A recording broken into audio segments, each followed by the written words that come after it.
So to start us off here, we're going to be looking at Joe Biden's Supreme Court decision in which the Biden's student loan forgiveness program has been struck down by the Supreme Court. And the argument I've been heard being made by Republicans is that, well, why should I pay for somebody to go to school when I, in fact, didn't go to school and I didn't take out any loans, or I went to school and I paid for it out of pocket, or I worked my way through college? So why should we try to help out anybody else that has student loans and is struggling? Well, my response to that argument is, why should we continually bail out rich people and continue to give tax breaks and bailouts to the richest people in our country as if they need the help?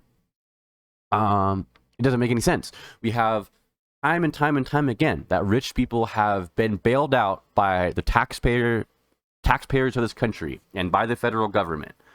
And you don't hear a peep about that from the Republicans. Look at the PPP loans, okay? Marjorie Taylor Greene took over $850,000 of PPP loans. And we don't hear a peep about how it was a bad thing that the government forgave those. But why is that? Is it because the PPP loans were not going to the most, the least well-off members of our society? Could that be it? And another thing is that these Republicans are trying to act like everybody who gets student loans has gone on to become a successful doctor or lawyer. Okay, it's just not the case. In fact, 15 to 20% of people that got student loans never even finished their degree, and they have the debt that is associated with getting the loans, but they don't even have a degree to show for it. So, I was of the thinking that the Republicans are for free market and for capitalism at all costs. And I'm not sure how allowing a debt-straddled generation to continue having the debt and to continue not being able to economically advance because of their debt. Why is it that we're not going to do anything at all to make these people in a more economically strong place? Because what happens then is that people go out and they stimulate the economy and they spend money at stores, at restaurants, on services and goods. They don't hoard it in the stock market like rich people do. And they don't stick it in a bank account and just let it sit there and sit there and sit there like rich people do.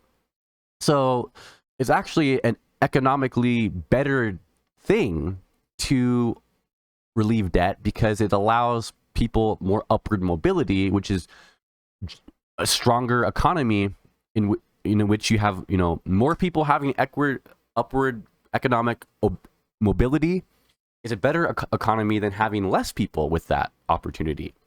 So let's go ahead and look at the article here real quick. So it says, a college graduate with $33,000 in student loan debt says she has no hope after the Supreme Court rejected Biden's forgiveness plan. Many borrowers are dismayed after the Supreme Court struck down Biden's student debt relief plan. Scarlett Anderson, a 28-year-old college graduate, said that she had no hope after the ruling. Anderson said that she consistently made her loan payments, but it didn't make a dent in her balance. So now we have a situation where people are making payments to their loans, and the interest is adding so much to their payments that they're not making any progress in terms of getting the overall loan paid off. So it's not just that people are just completely saying, screw the government, and I'm not going to pay a dime, and I'm not going to worry about it. Sure, there are people out there that are doing that, myself included. But we have people that are making payments and are still not able to, in an efficient manner, make progress towards paying off their loans. So what does this mean when we have a whole generation of people who are straddled with debt that are trying to move up in the economy? We're unable to do so. That's not an economically strong place for the United States to be in. And it's really confusing to me that we have Republicans making the argument that, well, I didn't didn't pay get a loan to pay for school, so why should I help out anybody else? It's like telling a woman that is seeking an abortion and has been impregnated and doesn't want to go through with the birth of the child for whatever reason under the sun. And it's like telling that person, oh, well, you just shouldn't have gotten pregnant. Why'd you have sex? Why'd you make decisions to get yourself pregnant? You should have been doing something else. It's like, oh, okay, you could have that. That's just like a personal opinion. And that personal opinion doesn't change the reality of the person's situation. The person still has a child growing inside of them that they do not want to have. And why abortion should be legal is because citizens of the United States should be free to make whatever decisions that they want to make. And I'm not sure how the argument of, oh, well, I didn't take a loan to pay for school, so nobody should ever take a loan for pay for school, or nobody should ever have to be economically disadvantaged to the point that loans are needed. Well, that's not the situation we're in. And 40 million people signed up for Biden's loan forgiveness program, which is why this may end up backfiring against the Republicans, because Gen Z is already the most liberal voter group in the entire United States of America. By far, it's not even close. And next up is millennials. And then next up after that is Gen X. So you get older and people get more conservative. But what's happening is we're seeing that trend being bucked. And younger people, as Gen Z is growing up, they're not becoming more conservative because there's no reason to. The Republican Party is offering nothing to young people whatsoever.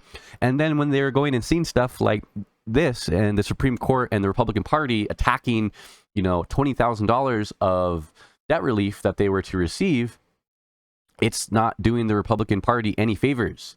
And I think that in the moment this stings, in the moment this sucks, I was upset.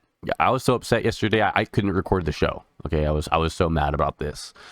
But the silver lining, if you will, in this whole situation is that this is going to have a political price to pay for the Republicans in 2024. And people are paying attention to the Supreme Court in a way that they never have before. And people are realizing that something is up here, and the court's legitimacy is at an all-time low. There's been poll after poll coming out about it.